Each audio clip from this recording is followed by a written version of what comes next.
I'm asking these questions not because of personal reason. I understand. And you know what type of person I am. Yes, you are. As a matter of fact, if when I'm traveling, I can travel on my own dime. I don't need the city's ticket, airplane ticket to travel. As a matter of fact, when I travel, you've traveled with me before, Yes. and I have saved you a lot of dollars in the days that I have traveled. So, so I was elected in this office not to use the city's money by any Correct. chance, or to use the city as a conduit for me to go and travel the world, because I can do that on my own. I know that. But Yes, the city needs good representation, that's correct. and I think we have to also, eh, especially when we start referring to things that have happened, we have to be a bit more respectful to people. People don't run for office, like I don't run for office for me to grandstand or to show off or to do whatever. I'm doing this because I care for the people that I serve for the past 14 years of being in North Miami. So, so we have to approach this with a lot of prudence. Okay, that's all I can say. We have to approach it with a lot of prudence. May I speak when you're done? Yeah, go ahead. Um, I'd like to say that this ordinance is really not about one particular person. This is about our council and all staff, and on in the future, not just this particular 2-year session. We have had people in the past that weren't just council people who were abusive, cost us money, and the IRS has requested that we tighten up our regulations. And this is the purpose for doing that. We also have a travel budget. So, we need to stay in our budget also. The city at this point does not have unlimited funds to be traveling all over, so it really shouldn't be a problem. But it's not about, I don't want to say this, it's not about you, it's not about one person. It's for all council and staff, for now and the future.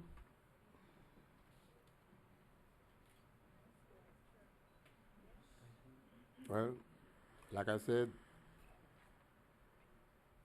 did you know that I went to Haiti a couple of weeks ago? One trip I knew. No, yes or no? No, I don't. Hmm? I didn't. Of course you do. You do know I went to Haiti. I went to Haiti to represent North Miami. And you guys didn't even know. I traveled first class on my own. So the city didn't even know. So you got to give us some credit as well. That's all I'm asking.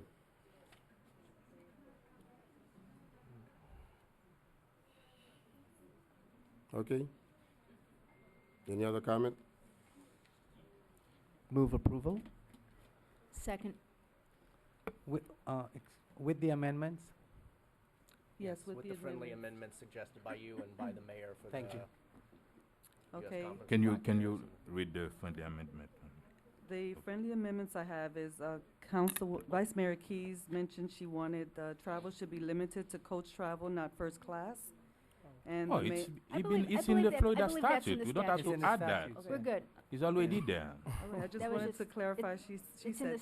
statutes. It was a on- question, not really an amendment. And so. the mayor wanted to add Black Mayors Association to the list.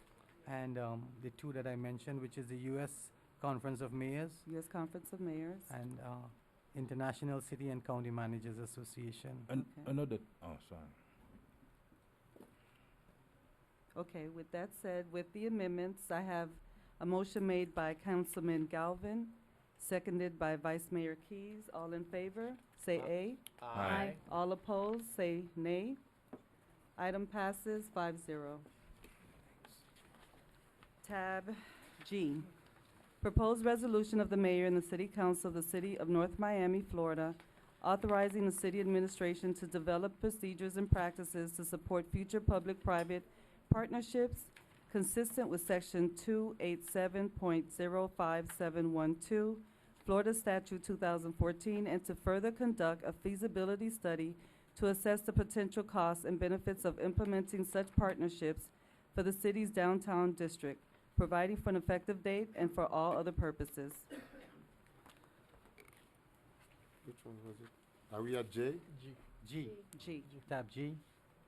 we have, I believe we do have a staff presentation, A right? very short presentation from Tanya.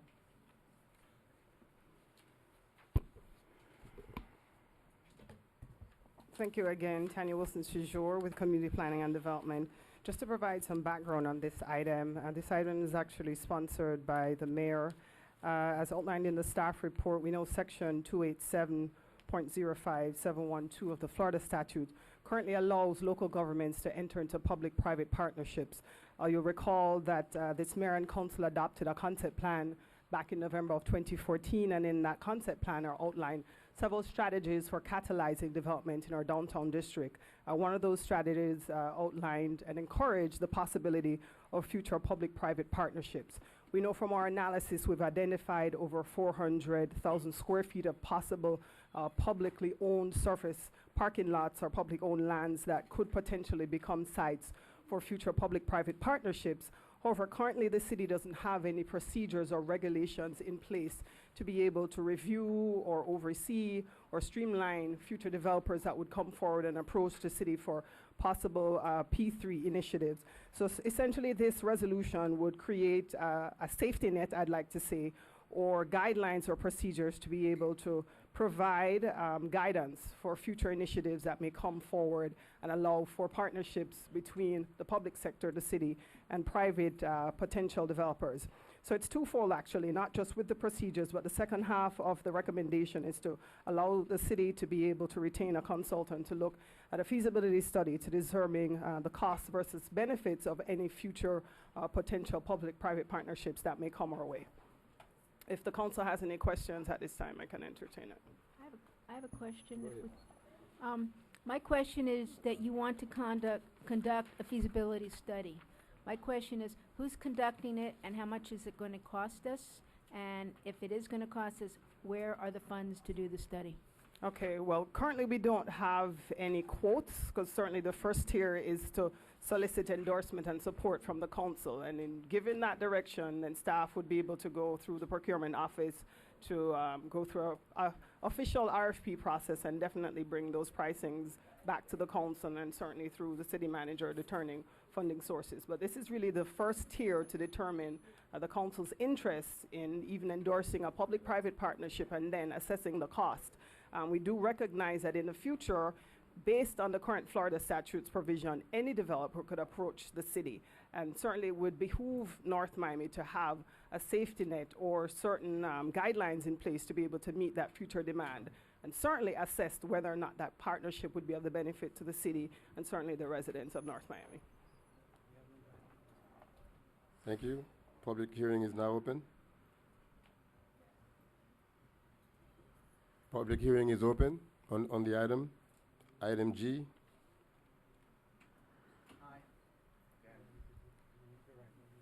Robert Husted, 1150 Northeast 123rd Street. I happen to live pretty much in the downtown periphery, and there are some public areas that are in there, probably south of Deals and Chase Bank. There's that big parking lot there.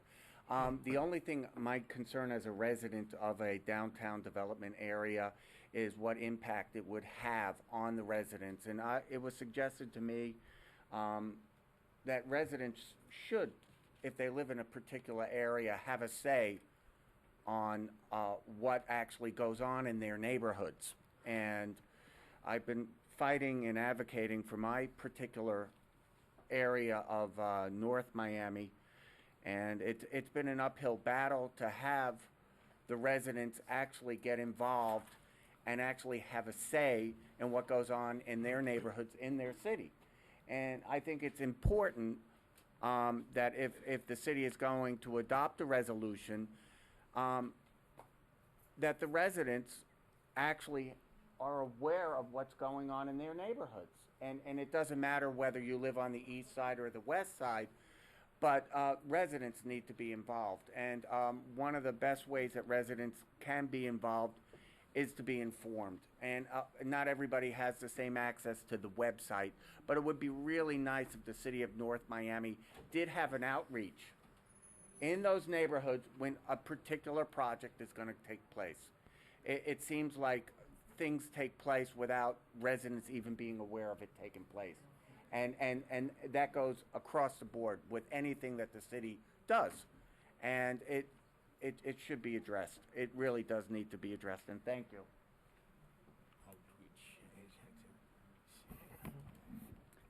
Good evening, Carol Prager, President of Arch Creek East Neighborhood Association. I'd like to second what Mr. Eustace just said. I think it's a very important thing that he pointed out. Not quite sure what to suggest in terms of engaging the residents in these areas, but something should be discussed. I know when we get notification from Board of Adjustments, letters go out. So I don't think it would be very difficult to do that, but it's something worth investigating. Thank you.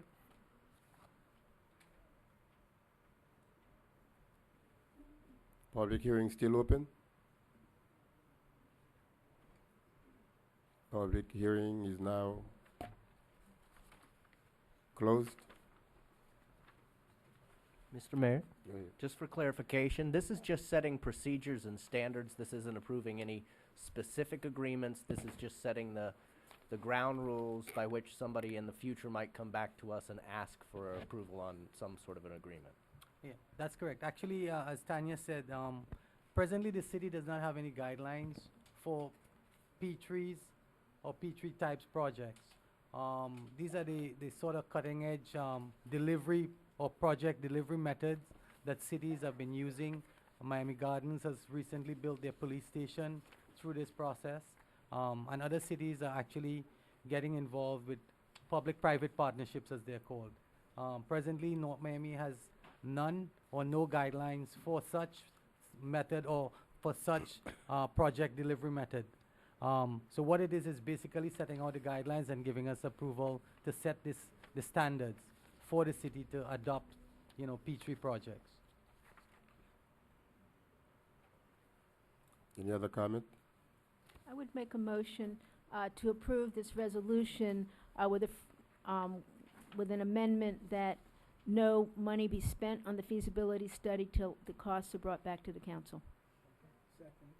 But we did not, you did not specify, we don't have that in that, what we are voting for. That's when they cannot spend money. We don't have to add that. It's just to do an RFQ and see. Right now it calls for feasibility study. We don't know. All our feasibility studies are running about $75,000. Every time we do a study, we're spending $50,000, $60,000, $70,000. And I'm not gonna vote yes on an item if it means all of a sudden I hear in a few weeks, we ordered a study for $70,000. No, you cannot. That's why, She- that's why I made She that. clearly explained, if there is, But that's when not the what the time comes resolu- for the RFP for the feasibility study, it's gonna come before us.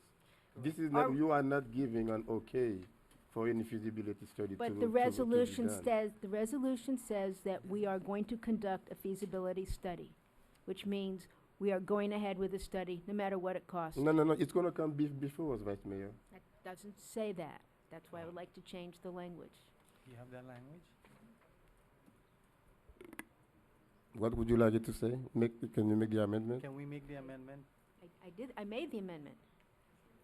I read that we'd like an amendment that we do not spend any money on a feasibility study until the cost of the study is brought back to the city council for approval. Okay. Okay. We have a motion on the floor by Vice Mayor Keys, seconded by Councilman Desame with an amendment. No money should be spent on a feasibility study without coming before council. All in favor? Aye. All opposed? Uh, Item uh, pass. Before we go to the next item, I want to explain something to the gentleman. I'm sorry, I didn't get your last name, the gentleman who spoke. Houston? Robert Husted. Oh, Houston. H-U-S-T-E-D. Yeah, Mr. Houston. These are the things that are coming out as a result of studies, workshops that were done about, 3-4 years ago? And that culminated to the downtown redevelopment concept plan, which we adopted about a couple of months ago. So when all those workshops were being conducted, of course, they were done with the input of all the residents. And there are numerous ones done. I mean, nothing with such magnitude would come before council for voting without addressing the need for the residents to be involved. And I believe that has been done. We have exhausted. Well, I wasn't on the council then, but I do have the archives of everything that was done before the conceptualization of this project. So, but if we need to go and back to the residents again, that we shall do, because the residents are the people we work for. But so far, this is just an invitation that we're sending out there to possible venture capitalists, investors, developers, that North Miami is on the move and North Miami is open for business. Okay. Tab G passed 5-0. The first ordinance, tab H, proposed ordinance, first reading of the mayor and city council of the city of North Miami, Florida, amending chapter 29 of the North Miami Code of Ordinances entitled Land Development Regulations by amending Article 5 under Division 9 entitled Fences, Walls, and Other Similar Structures, specifically at section 5-901 entitled General Standards for Residential and Non-Residential Districts, and section 5-902 entitled Maximum Height, to clearly establish appropriate regulations for the constructions and use of opaque fences and walls in residential districts, and to further organize and streamline the specific sections for greater clarity and consistency with the intent of the North Miami Comprehensive Plan, providing for severability, codification, and effective date. Any presentation, Mr. Manager? No? So, Tanya Wilson Sijuru, Community Planning Manager. You might as well stay at the I mic. just imagine. Yeah, she has the last two Staying right items. at the podium. This item is being sponsored by Councilman Galvin, actually, and this came to our office as just an interest to do research regarding the city's current fence regulation. We found that in our current zoning code, we have a prohibition that limits opaque fences on corner lots. Opaque fences are not allowed on corner lots. Corner lots are considered to have two fronts. Both the front and the side are considered as fronts. We did research throughout the entire region, in the Tri-County region, and we found there's no other city that actually has that provision or that prohibition. It's become burdensome. We have quite a few properties that have been cited over the years, and unfortunately you have another set of properties that have not been cited but have that violation where they have opaque fences. So it's really not consistent now throughout the city in terms of who has and who doesn't have. The code at this point is considered burdensome, and it's a hindrance for many property owners. So based on the research that our staff had conducted, we found that the prohibition was something that needed to be removed from the code, so it wouldn't be as much a hindrance, and we'd at least have neighborhoods that would be able to enjoy quality of life without having the code become a stumbling block. I don't know if Councilman Galvin wants to add anything at this point, but we have done our research and we found that it's a text amendment that's needed, and staff is supporting the removal of that prohibition from the code. I just want to thank you, Tanya, and your staff, and the residents of District 1, both east and west of Biscayne, that brought this to my attention. We essentially had old language that was putting a hamstring on people who happen to live, and there's not that many of them throughout the city, but those people who live on a corner lot, their house might be on the street, but also the address faces the avenue. Our rules were saying they had 2 front yards, and you can't put a front yard fence that's too tall. Well, in reality, some people, their front of the house is where they drive in and they pull in and they park the car and Correct. they walk in the front door. The side of the house, which is still considered under our rules to be a second front yard, wasn't allowed to have any type of, or a fence that was anything less than opaque. So I appreciate that you took the time to research what other cities are doing, and hope the council will pass this tonight. Right. Public hearing is now open. It's me again. 1150 Northeast 123rd Street and a corner lot. My name is Robert Houston. And I will tell you the hell I went through trying to get a fence approved with this particular ordinance in place. And there's a lot of people who have corner lots that are experiencing the same frustration. I understand the need to have a 5-foot fence on one side, and I do have a 5-foot fence on one side of my house. the other side of the house had a partial 6-foot fence. And I am all in favor of eliminating that, because when you have 2 side yards and no backyard, what do you do with your backyard? So I do have a side yard that is a backyard with a 6-foot fence, and I'm happy to have it. And I have a signed off permit on that without any variance, because I had an existing 6-foot fence and I just added on to it. So I'm all in favor, as a resident in a corner lot, to have that ordinance adjusted to where one of the side yards can be a backyard. Thank you.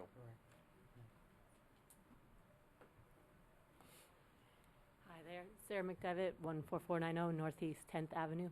As a resident who also has been affected by this many years back when we tried to put up opaque fencing, we actually adjusted our fence and set it back slightly from the property line and added a lot of plantings instead. And while I appreciate the need for opaque fencing and having privacy in the backyard, I also would like to say that completely eliminating it just makes me slightly concerned, because I feel like all of this boxing in of our neighborhoods tends to give a jailed-in look to many of our houses. And so I just would like us to be cautious when we approve this, that we have a look at how much fencing is going up across our neighborhoods and the quality of the fencing, because I think it can deteriorate the overall look of our neighborhoods. Thank you.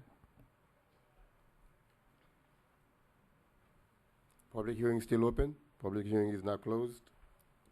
Move approval. Second.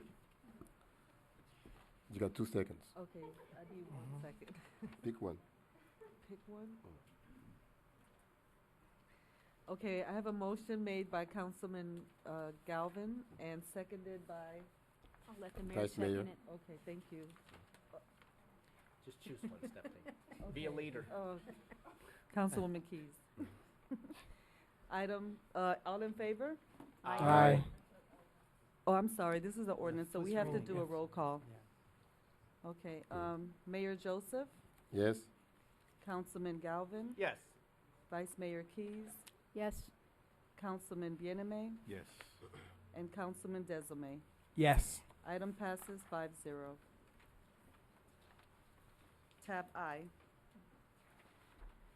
Proposed ordinance of the mayor and city council.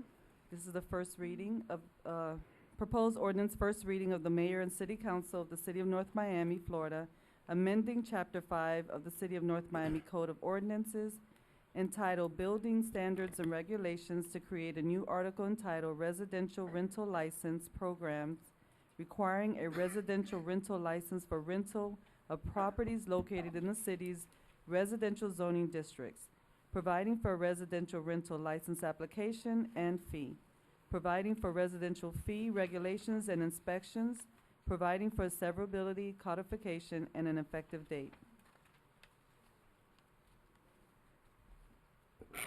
Go ahead. So, actually, this ordinance actually comes before you based on several complaints that we have gotten over the past few years. And actually, there's a list of properties that actually was considered grandfathering in. There are 2 things that is brought up. This ordinance actually addresses dwellings within the R1 through R4 districts. And what it addresses is the rental of those residential dwellings for, let's say, for a shorter period of time, not for any extended periods. We have looked into it and investigated from other cities, Miami Beach and other cities that has adopted similar type ordinances. And I'd like to turn it over to Major Beige for our code enforcement to shed some more light on it. Thank you, Mr. Mayor, Council, ladies and gentlemen in the audience. As the city manager stated, this item has come before us due to rentals in the single-family districts and in the light multifamily. Light multifamily would be the townhouses, such as on 123rd Street or other townhouses. So that'd be the zoning districts of R1 through R4. And we propose the ordinance right here because the neighborhoods have a reasonable expectation of quiet, cleanliness, and order. And many of these properties are being rented out on the short term, where they're being rented out over the weekend, or for 1 week or for a month time, and they're overcrowding them. There are single-family houses that they rent out to 15 or 20 people at a time. And this causes overcrowding, excessive traffic, and a demand for additional city services, noise, and other nuisance violations, which diminishes the public welfare of the community. In the intent of adopting this article, it is established for reasonable and uniform regulations for the rental of properties in the residential zoning districts to protect the health and safety and welfare and property values of the community. We, like the manager said, we had researched the City of Miami Gardens inspects all rental units. Opelika does all rental units, and North Miami Beach does all rental units. We're proposing to start out with the R1 through R4 because currently that's where we have the biggest problem, and we'd like to pilot in the residential single-family districts first, and then expand it if it's successful into the multifamily districts. And if there's any questions.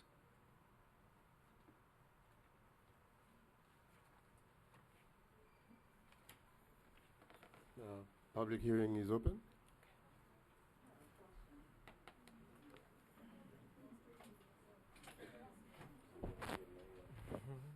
These short rentals have increased the problems in Keystone Point.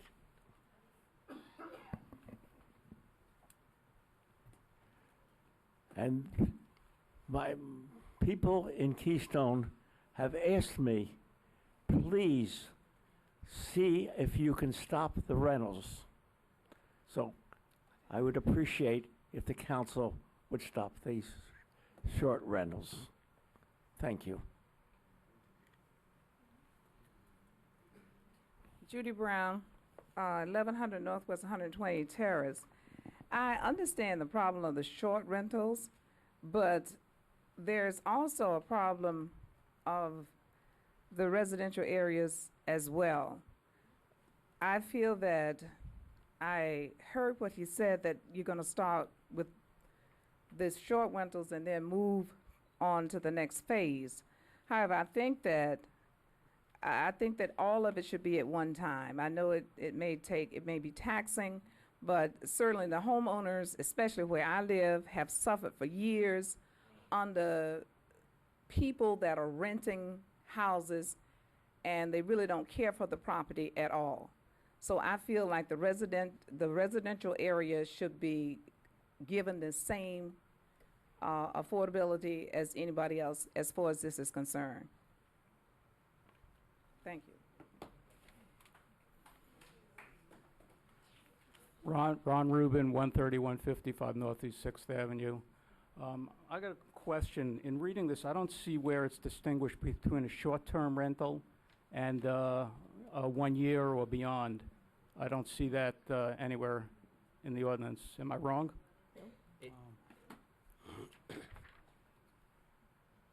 And I have another question.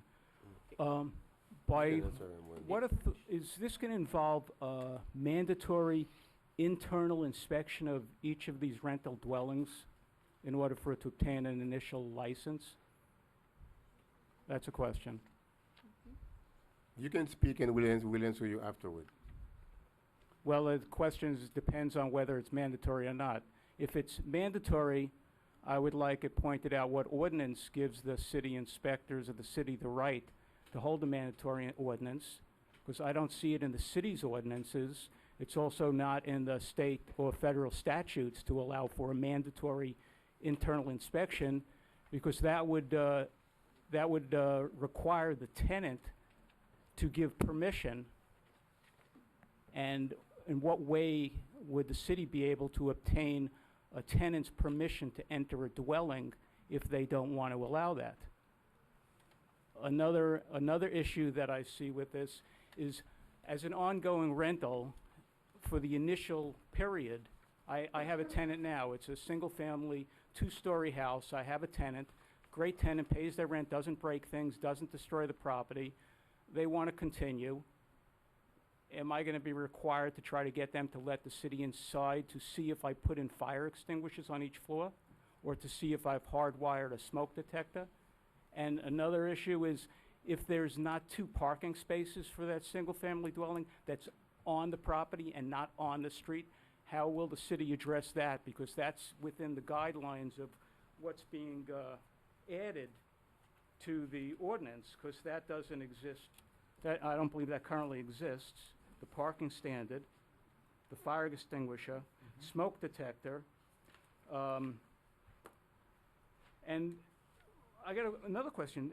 I don't see any, other than the swimming pool that's listed here as something needs to be complied with state laws regarding the swimming pool. I don't see any other exterior ordinance being added. So a question I have is, there are ordinance concerning the exterior of these properties. I'm a multifamily property owner, and the city has the obligation to take a look at my property, make sure I'm in compliance with life safety issues concerning the exterior. Nothing is being added here concerning the exterior. This all seems to be the interior. And again, I'll come back to the point, by what right does the city have to enter the inside of a dwelling? Did you find an answer to that question? We'll answer after. Yeah.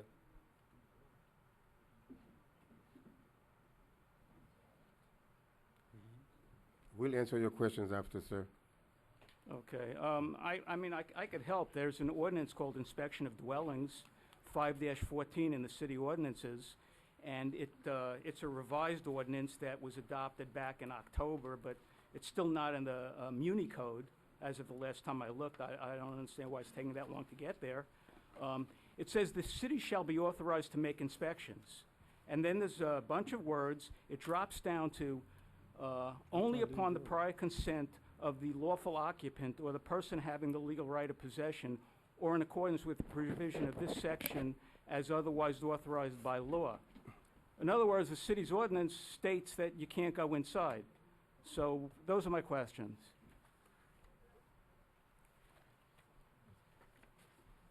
Now, should I go back and sit down and?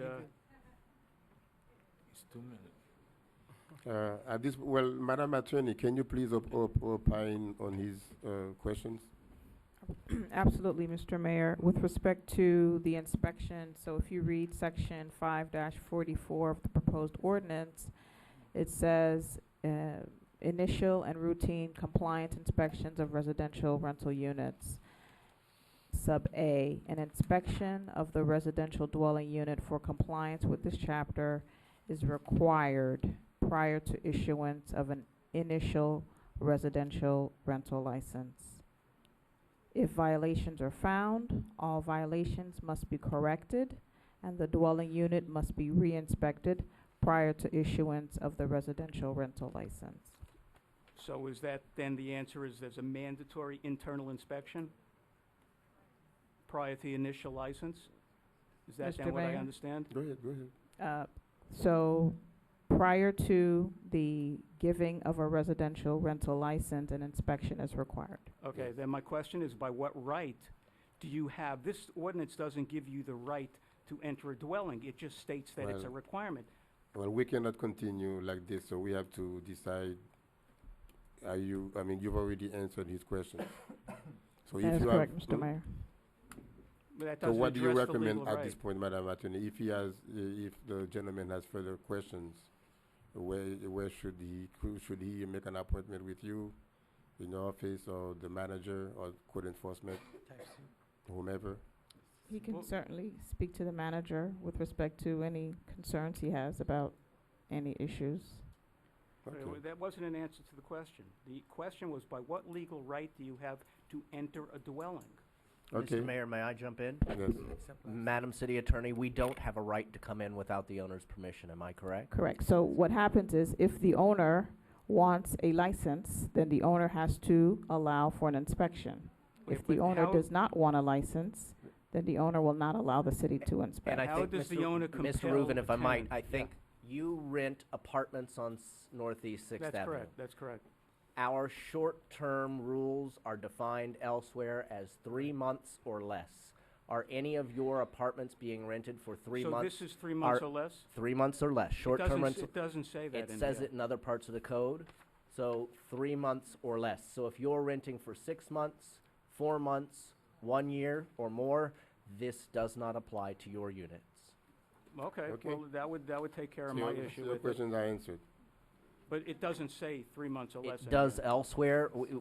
We don't Okay. restate each section of the code every time we Every write time. an addition. It just refers back to that section. So Well, if I have that question, I'm sure other members of the public do. And as the mayor voluntarily said, he's serving the public. I mean, I'm a landlord. Mr. but Reuven, it doesn't mean I'm not a member of the public. you are absolutely a member of the public. Absolutely, your questions have been heard, and I hope Okay. we've answered them as best as we can, 3 months or less. Sure. Okay, thank you. Good evening, ladies and gentlemen. My name is Maria Lee. I live at 12525 Northeast First Court, North Miami. My zip code is 33161. My problem is, on my street, there's no light, darkness. And I would appreciate if some light could come along there. Can we address that Because in- I've been waiting Can we a long address that in time. public forum, please? Sure, Because I will. we have an item. I beg your the- pardon? This is We the item have a about- totally different item being heard at this time. So can you wait for public forum? I had to I come mean up citizens and... forum. Okay, I'll wait. Good evening, everybody. Good evening, Karen DeLeon, 1935 South Hibiscus Drive, North Miami. On both sides of it, Keystone resident, thank you for taking this issue up. We were the ones that were affected by the motorcycle clubs that used to rent during spring break. It is an issue, and I do appreciate that you are looking to make sure my single-family residential neighborhood stays that. It is very uncomfortable to know that you've got your kids in the backyard, your young teenage girl, she's out by the pool, and suddenly you have a motel next door. So I do appreciate your taking that up. I do appreciate, too, the clarification that was just discussed with Mr. Rubin. As a landlord in the city, I do have a townhouse that I rent. It is confusing that this is specific to short-term rentals in terms of a license, just because I don't know. And at the point, if there was discussion, as the lady discussed, of perhaps expanding that to all landlords, it would be interesting for us to know, in both cases, how are you going to disseminate this information? How does somebody know if they're becoming a landlord when they buy the property that they need to have this license? Will they be fined for not knowing that they needed to have the license?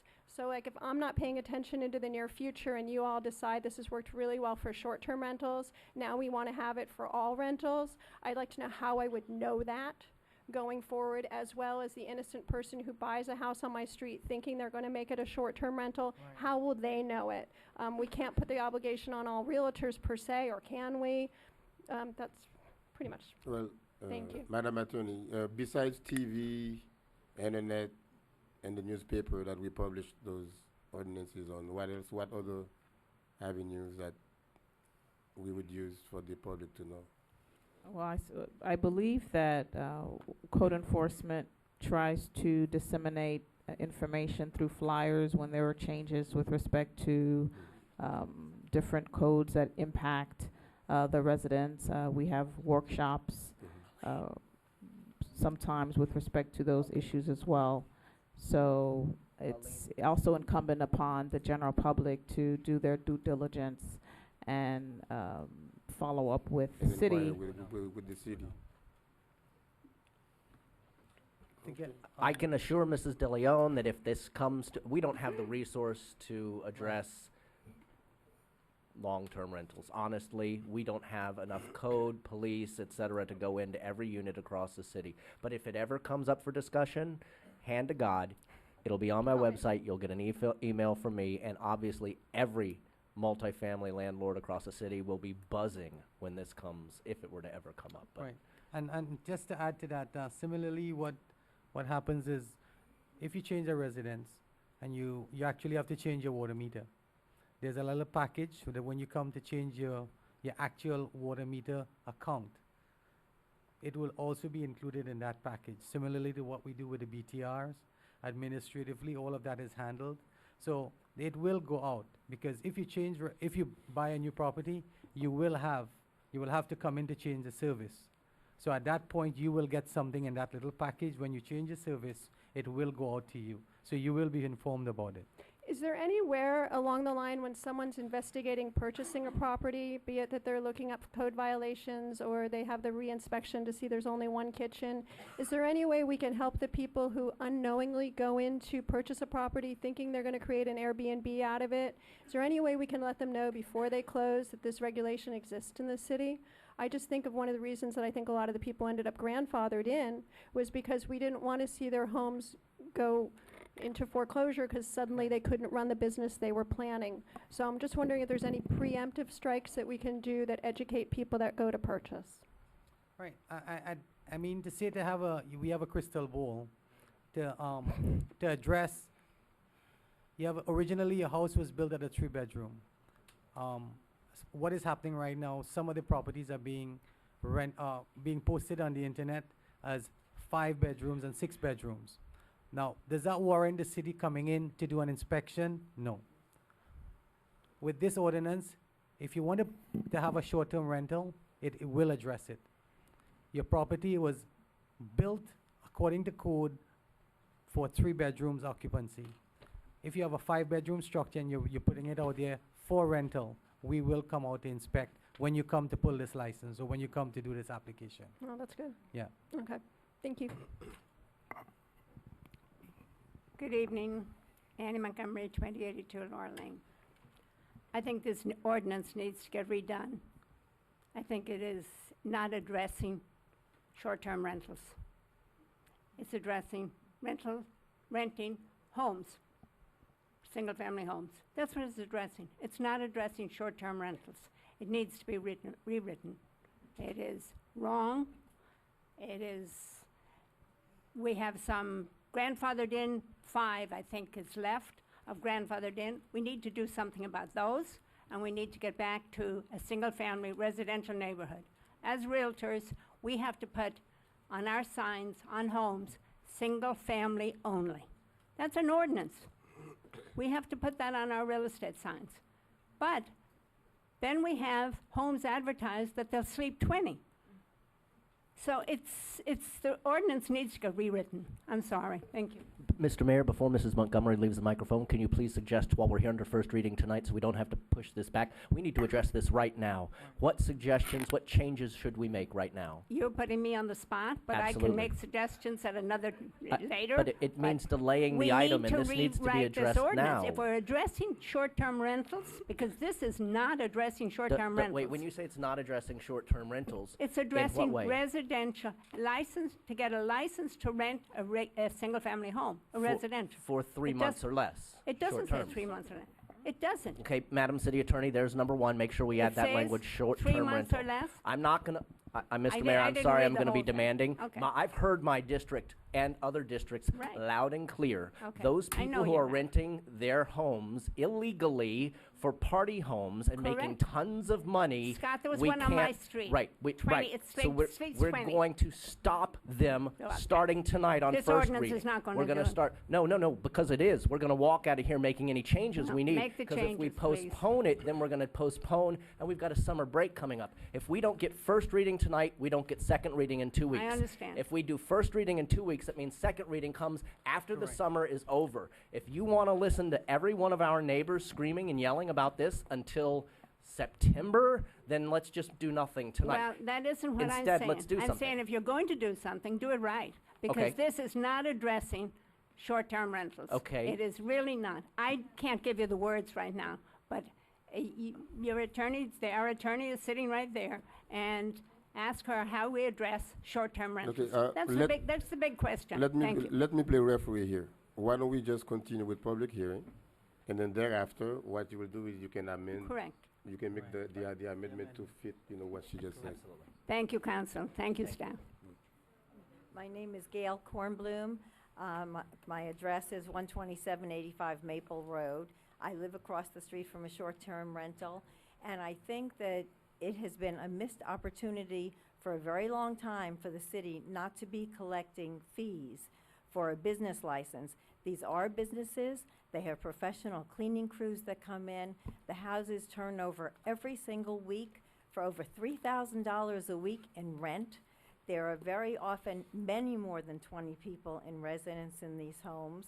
It's creating a very big problem for Waste Pro, for code enforcement, and I just think that it's a great opportunity for the city to get another fee and to try to stop this from happening in a quiet neighborhood.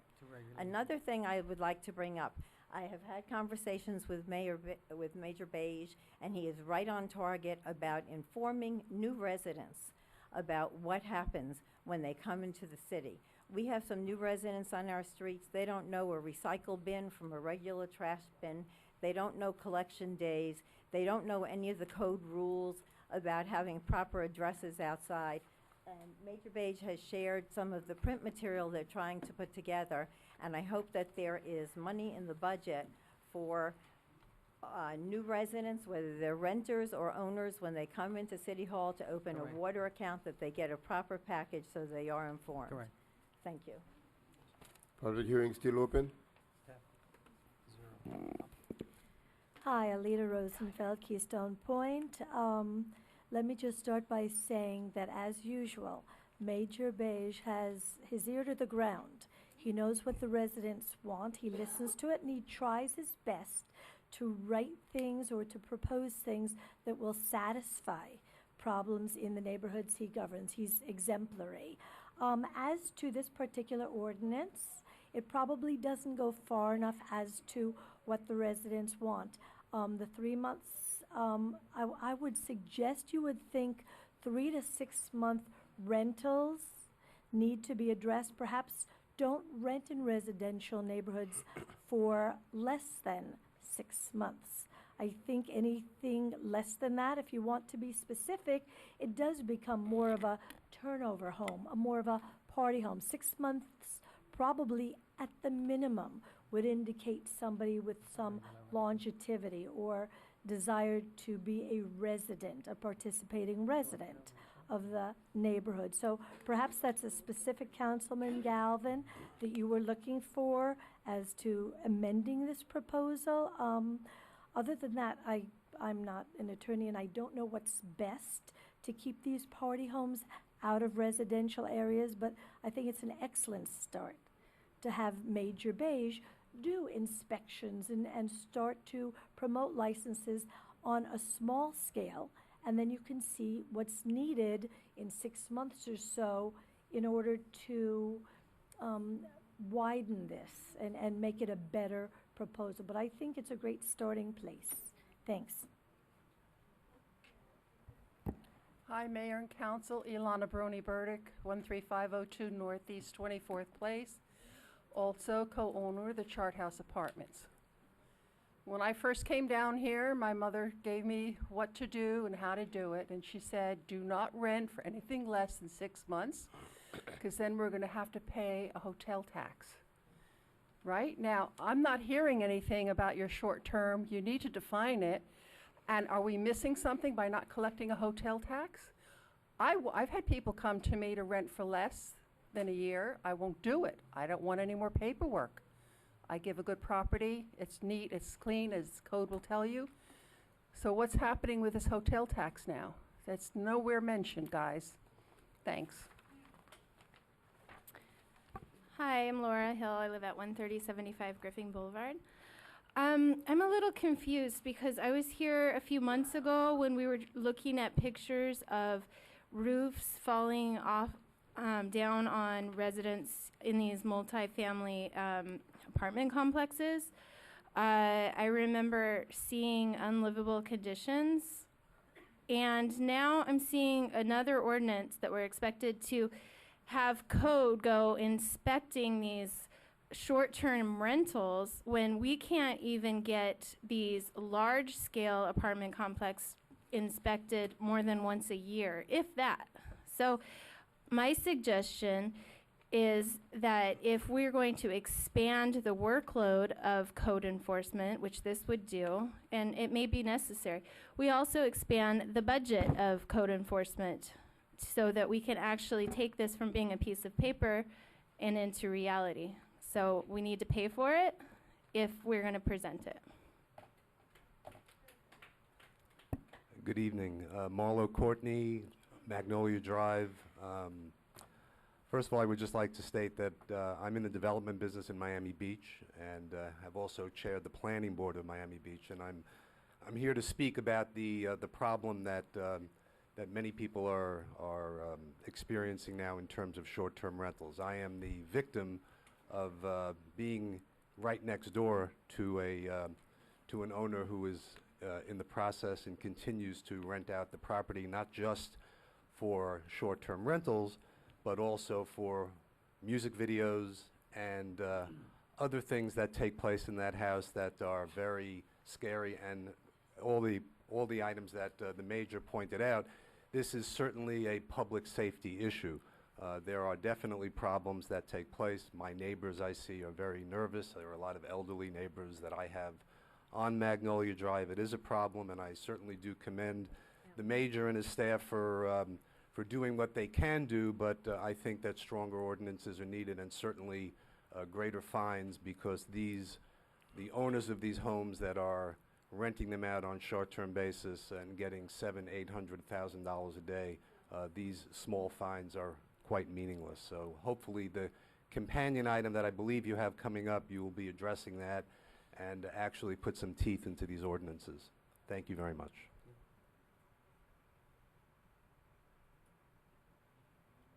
Public hearing still open, public hearings. Last one. Hi, I'm Sherry Banner, Keystone Point resident, and I very much agree with the gentleman who just used the word victim. Personally, I have been inconvenienced, worried about a short-term rental that is down the street from us. And professionally, I've been impacted. I have a listing that is next door to a short-term rental. We had it under contract very quickly, very nice house. The buyer was very happy with the neighborhood of Keystone Point until she found out there was a short-term rental next door. She had 2 small children. She was very concerned. She was there firsthand. She was measuring the property, and she saw firsthand who was renting the house next door. It was very loud. There was very bad language being used, and she backed out of this deal. So this is going to impact property values in Keystone. And I think that that is something that we need to take into consideration. The quiet enjoyment of a lovely single-family home neighborhood, and also the property values. It is a problem. Thank you. Okay, public hearing is now closed. Members of the dais. Yes, sir. Yes, ma'am.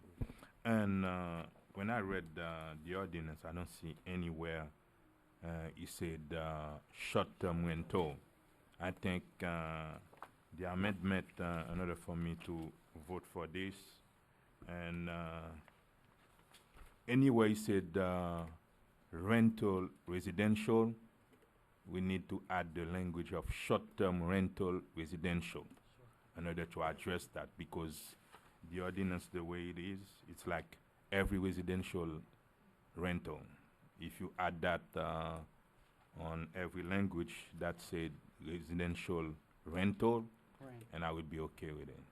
I'll second that friendly amendment. Can I address that issue? So let's just take a brief step back. If you recall, there's a Florida state statute which regulates short-term rentals, and it prevents the city from regulating the duration or the frequency of any short-term rental. So meaning that we can't focus an ordinance that solely attacks the short-term rental. We can do it as we would regulate any other type of rental, but we may have some equal protection arguments, challenges against an ordinance that seeks to prevent short-term rental. The Florida legislature, in its wisdom, has decided that it's the best decider for how cities regulate these things. And until that's changed, we're a little hampered by what we can do. So what this ordinance attempts to achieve is to allow the city to regulate short-term rentals, but not solely go after the short-term rental to then open us up to attack by those owners. This will also regulate short-term rentals. We're not excluding any particular type of rental except the R4, multifamily, and so forth. So we can certainly limit the residential districts by saying R1 and R2, which is single-family homes. And with respect to the duration, as you know, you have a separate section, Section 5, which says that rentals under 3 months or more than 4 times a year are illegal. So no one can rent legally for under 3 months or 4 times a year except those limited number of grandfathered properties that are about 5 or so left in the city. So this can still achieve what we are seeking to achieve, which is providing some parameters for those properties that are short-term rentals in the residential districts, but we have to be careful that we don't cross over the line and specifically go after that to then open us up to attack. If I understand what you said, that's when the law already address those short-term rentals. The law, our code specifically says that 3 months or less, under 3 months, that's illegal in the That's city. what we consider as a short-term rental, right?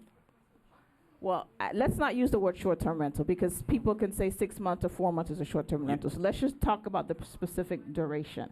So less than 3 months is not allowed in the city. More than 4 times a year is not allowed in the city except for those limited grandfathered properties. But understand that, but in that ordinance, you address all residential rental. That is That's correct. what you are doing. That is That's correct. when anytime the city or code enforcement can go to a residential and find out if it's been rented out. That is correct. That's when this is going to affect everybody. Correct. Well, And- what Major Beja says that he would prefer, because right now it's just open to all the residential districts. R1 to We can limit it just to R1 and R2.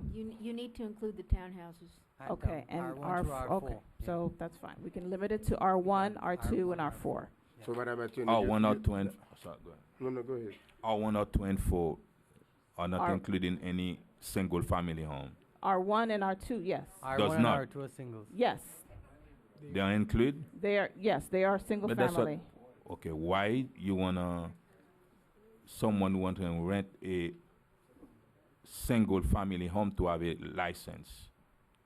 Why do we want them to have a license? Yeah. So to. Because Councilman Scott Galvin, from what I understand, wanna attack the short-term rental. Correct. But your ordinance gonna attack everybody. Everybody. Correct. That is correct.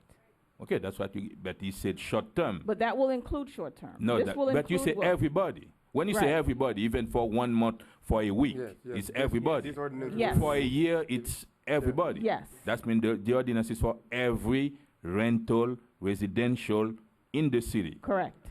The way it is. Correct. And Mr. Scott Galvin and I agree. I'm looking for language tonight that does what we're looking to do. We're not looking to go into people who are renting an apartment for a year or 6 months. We're looking for those people. We're looking to, and since our codes and our rules already prohibit 3 months and less, maybe it's just adding a phrase like related to city home rentals that are already prohibited by the city. So your concern is what? You don't want to regulate those that are renting for a year? Correct.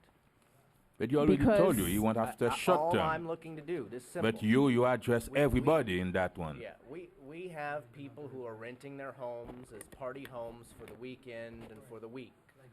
They're going crazy, they're running around, they're parking their cars up and down the streets, they're speeding in and out. We have calls after calls after calls for service.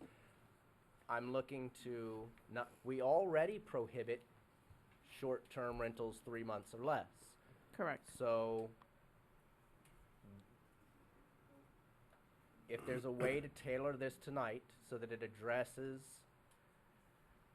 those home rentals already prohibited by the city and doesn't get the state of Florida to come down on us. Because what she's worried about, the state of Florida has a preemption law that if we amend our codes, which already address short-term rentals, it will absolutely void all rules regarding short-term rentals. And that would mean immediately short-term rentals across the city for 1 day, for 2 days, is totally legal. There are many, many cities across South Florida where it is absolutely legal. I think it's legal in Aventura. We're lucky that we adopted our rules in about 2008, and that sort of grandfathered us in. But we have to be careful if we don't tailor this just right, that we'll wipe away everything we have already. So. But I'm kind of confused, Kat. Yeah, it's confusing. If it was easy, we would have just. No, what I'm waved saying along. is, if we already prohibited them, why are we offering them licenses? No, if Madam City Attorney, if you say this is unnecessary then, and we can still do the next item, I'm willing to do away with any type of license. We're looking for any type of angle to get in and get at them. You know. Well, right. So, correct, Mr. Mayor. Less than 3 months, it's illegal. It's illegal. It's not allowed. But there are still those that will present a lease to say, no, I have a 4-month renter, but they don't really have a 4-month renter. And at least now we can begin to regulate them and make sure that they have the right parking and make sure that they have the smoke detectors and all of those things that make it difficult for them to do business legally or illegally in the city. But let's say they do satisfy all these requirements. That does not preclude them from having 10, 12, 15 cars, parked in front of their homes and causing chaos, to other neighbors. Sure, there's a parking standard now. How many, like the young lady said, how many code enforcement officers you're gonna put out there? Well, I mean, all we can do is write laws and enforce the laws, Yes. Correct. To our capacity. What if we were to do this, Regine? What if we postponed tab I and still were able to adopt tab J, which mightily increases the fines? Guys, if people are going to lie and say, hey, I ain't written this for the weekend, I'm writing this for my cousin, what are you going to do about it? We're always going to be hamstrung in proving any of this. We all know that they're only there for the weekend, but if they're going to look a law enforcement officer in the face and lie to them and show a forged document, it's really hard to stop them.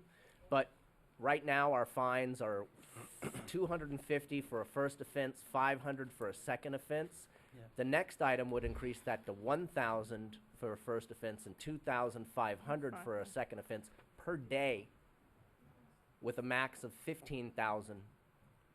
What is it, per day or something like that? Yeah. So I think maybe if we forego tab I, continue it to the next meeting, we can still pass theoretically J and still have a new weapon to use against these people without.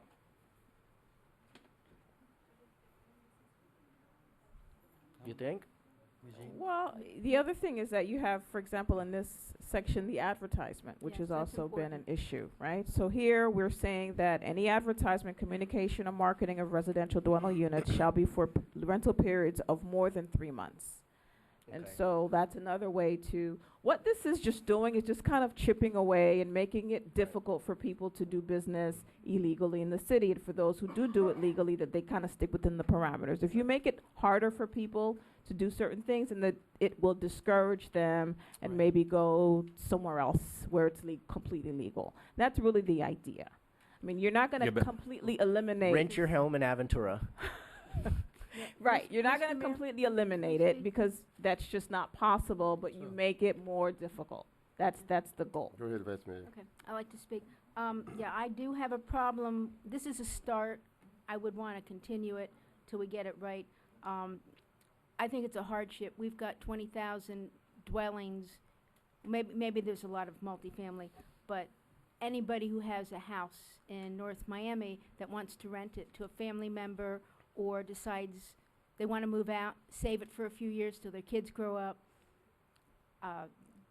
People need to move out for a year or two and rent their house, but don't want to sell it. They want to come back to their house. All these people all of a sudden have to go out and get occupational licenses. So I see this as a tremendous hardship, since we can't, you can't differentiate. This is anybody who rents their house. And I understand that we can't address this just for short term.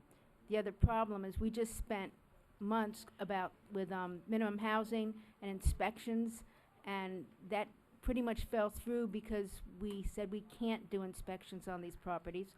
Also, we were going to charge the owners for the inspections. So this would, if we enforced it this way, would cost us a fortune. Who would monitor this, and who would be doing the inspections? I do agree. I think, are we allowed to deal with advertising? Because that is a very important part of this. Can we eliminate That's in everything here. but the advertising then?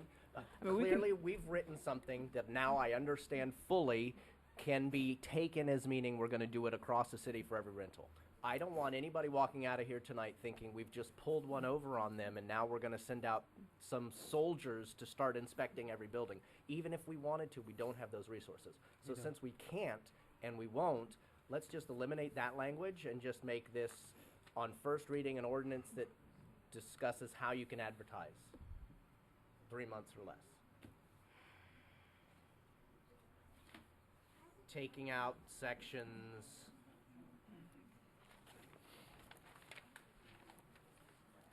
Major Beige, excuse me, through the mayor, is there not anything else you can suggest that we can help with the short term? Because believe me, I get calls for the last year, every weekend, all day long, night, Saturdays, Sundays, and you know that because I'm immediately calling, texting, the Why don't- manager, you. So we have a serious problem. I'd like to see something else, and I also want to ask, because the residents have been asking for a long time, what can we do about the grandfathered properties? People are furious about that. Don't open that can of worm first until we address the But first. well, we have a discussion going, and I'm finally getting to speak, and we haven't addressed grandfathered properties, and I can't discuss it with anybody. We're here, and a lot of people out here have asked me multiple times, what about grandfathered properties? Of the existing 6 grandfathered properties, 2 are getting letters right now saying your grandfathered status has been revoked. So that 6 is about to become 4. Until those 4 get caught with their hand in the cookie jar, a la advertising on Airbnb, I've got 6 bedrooms, I've got 10 bathrooms, we can't revoke their grandfather status. But 2 of the 6, thanks to North Miami Police, have been caught. They went out, they walked in the house, they saw the evidence. So if I'm right, Madam City Attorney, 2 of the 6 are about to be That is correct. nixed. Does that include the house that's been joined to the neighboring house? Is that one of them? Because that also should have, part of the letter is you cannot increase the use of a house. So there were 2 houses that are being joined.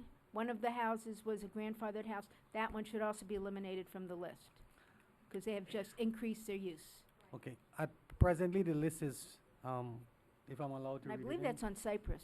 It's 2015 Keystone Boulevard, 1920 Northeast 119th Road, 12459 Keystone Boulevard, 12780 Maple Road, 2120 Hibiscus Circle, 12610 Cypress Road. Those are the 6 properties. One of those addresses is totally incorrect. Correct. The one on Keystone Boulevard is Keystone Road. Keystone, okay. So what do we do about that? Can we eliminate that because it's the wrong address? There is no such address as that one property. But that's the list that I got from, That's in the letter. in the but- letter. Okay. But that address doesn't exist. We have to, we We're have, belaboring the point tonight. Let's address that 3rd house. Let's knock out the 3rd address. If they've adjoined to a separate property and they have now violated the rules, let's deep six them the same way we're deep sixing the other 2. What do you want to do? But Okay. for tonight, Can we do that? Madam Attorney, Yes. what I want you to clarify for me, Yes. I think there is a suggestion to start amending the way that they advertise The way that they advertise is for one for 3 months small or less, section. right? Correct. But on the other hand, we say that 3 months or less are illegal. Correct. But if they're illegal, why are we telling them? And are the landlords the only ones responsible for penalties? The owners, the property owners, Why is that? versus the tenants. Because the tenant, I mean, coming to a city, I think as a tourist or whoever you may be, it behooves you to find out what the city's law are. Yeah, but it's No? the problem of enforcement. No? Well, the problem is of enforcement. So we can't enforce we it on can't the, enforce it against the tenant. We enforce it against the property owner. Why don't we just keep them illegal, period? They are. They're going to continue. Though under 3 months, it's illegal. You cannot do it.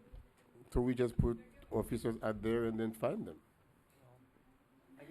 Well, that's a resource question. Exactly. As the councilman said, the burden of proof is on us, and it's, Yeah. again, it's a resource question. You know, how many officers are we going to put out They there? hold up their year lease and say, I have a year lease. It's an illegal lease. And I'm a friend, and I'm a cousin, and I'm visiting my cousin. We're looking for a panacea magic wand that's going to eliminate them all. We're not going to eliminate them all. People will Yeah, always lie. They'll always look for a loophole.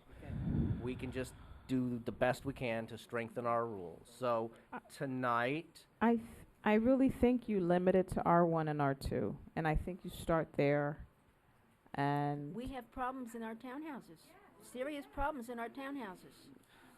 yeah, well then but that's the problem. But you can't ask enlarging, everybody- expanding. Anybody have rentals, they've bought a house, and then they've had a townhouse, and then bought a house. All of a sudden, now they have to go out and get licenses and get inspected. It's a Well, then hardship. I hate to admit this as the sponsor of this item. We're going to need to continue this because Okay. what it's going to mean is that we won't be able to do anything except fine them if we can prove it under the next item. So we've got workshops or some sort of education we need to do.